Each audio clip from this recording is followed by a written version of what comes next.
JJ the CPA here. Hope you're doing well. So here's the deal with the IRS. They don't email you. They don't. They don't email you. The only way that I've ever had an email with the IRS is during an audit where the IRS auditor was a person that was identified that I met with, that they gave me their card, and then we have emailed. Never does the IRS send an email.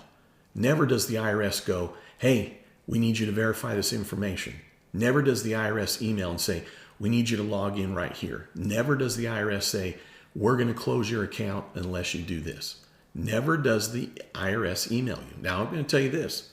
I almost got fooled, and I'm always paying attention to this, and I never, ever get an email from the IRS. But just last week, I got an email.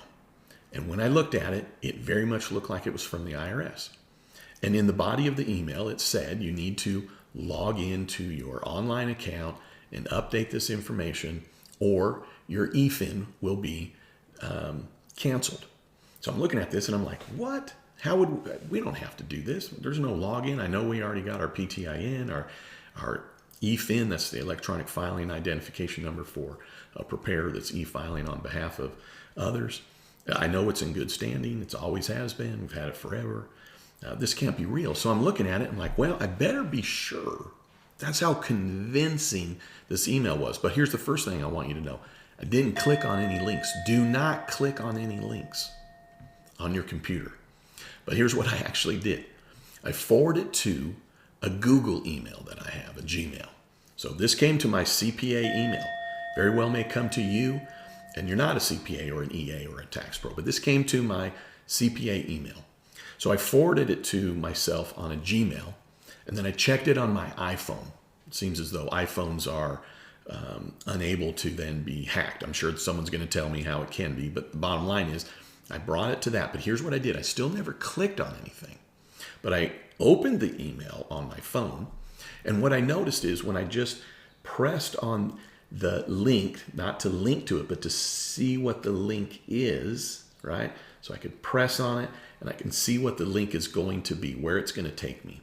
It didn't take me to anything that was irs.gov. What's going to be official with the IRS is something that is irs.gov.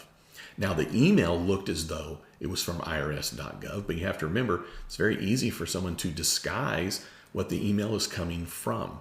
They can say it's from a name, but they can also type in what it looks to be an email address.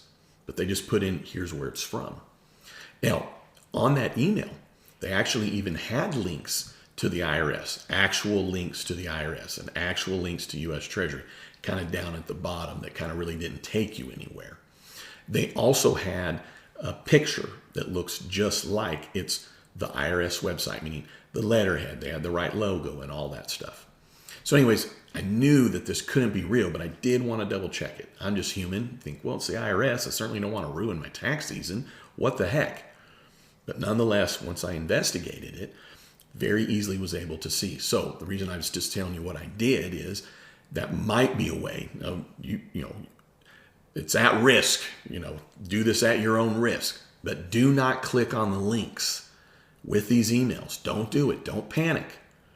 Figure out a way that you can investigate it, not on your computer, not on your desktop. You know, on my phone, right? There's not that much that's really on my phone. I don't have any client information on there. So even if it was hacked, boom, I can delete it. I can tear it apart, whatever, smash it. I'm not going to be able to do that with my computer. So that was one way that I went about to kind of solve whether or not I thought this was real. But by looking at the links, it wasn't. And by golly, I went and looked, kind of did a Google search on this kind of email, and others had reported the same. The IRS, and I'll give you a link to it, has been reporting that there's this new term. I hadn't heard of it. It's called SPEARPHISHing IRS attacks. I haven't heard that one yet. I've heard of phishing with a P, but this one is called SPEARPHISHing. So, happened to me, it could happen to you. What did I tell you at the beginning? The IRS does not email you.